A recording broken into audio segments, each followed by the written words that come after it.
In today's video, I'm going to teach you how to efficiently handle batch payments in your Xero account. Managing multiple invoices can be a daunting task, but with batch payments, you can streamline the process significantly. So let's walk through it together. First, you'll need to navigate to the Bills to Pay or Awaiting Payment section in your Xero account.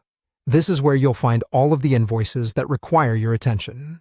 It's organized to make your life easier, allowing you to see precisely what needs to be dealt with. Here, you can view the invoices that are pending payment. To make the process simpler, you might want to use the filter options available. These can help you sort the invoices based on factors like due date or supplier. Filtering can be a real time saver, especially when you're dealing with a large volume of invoices, as it helps you prioritize which payments need to be addressed first. Once you've selected the specific invoices that you want to include in your batch payment, the next step is to initiate the batch payment process. Look for the Batch Payment or Create Batch button. It's usually prominently displayed to facilitate ease of use. Clicking this button starts the batch payment process and brings up a new set of options for you to configure. Now, you'll need to specify the bank account from which these payments will be made. If you have multiple accounts, double-check that you're selecting the appropriate one for the transaction. Following this, set the payment date. While this is often defaulted to the current date, you do have the flexibility to change it if necessary. Maybe you want to align payments with cash flow forecasts or supplier agreements. It's entirely up to you.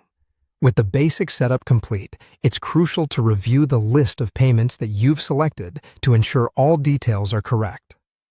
Pay close attention to elements like the pay reference and supplier bank account information. Xero often autofills these details based on your records, but it's always worth a second look to prevent any errors before proceeding. Mistakes here could lead to delays or issues with your suppliers, something everyone wants to avoid. If adjustments are necessary, perhaps to payment amounts or references, now is the time to make them. Xero makes it fairly straightforward to tweak these details, so take advantage of this flexibility if needed. In some cases, you might need to send the batch for approval. This step depends on your organization's financial protocols. Finally, process the payment to create the actual payment transactions and a downloadable bank payment file. Once the file is ready, it's not over yet. You'll need to upload it to your bank's online portal for final processing. This last step ensures that the payments you've batched are executed by the bank, completing the transaction cycle.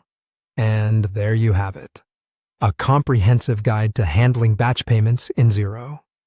With these steps, you should be able to take control of your invoice payments efficiently and effectively. Thank you for watching, and happy accounting!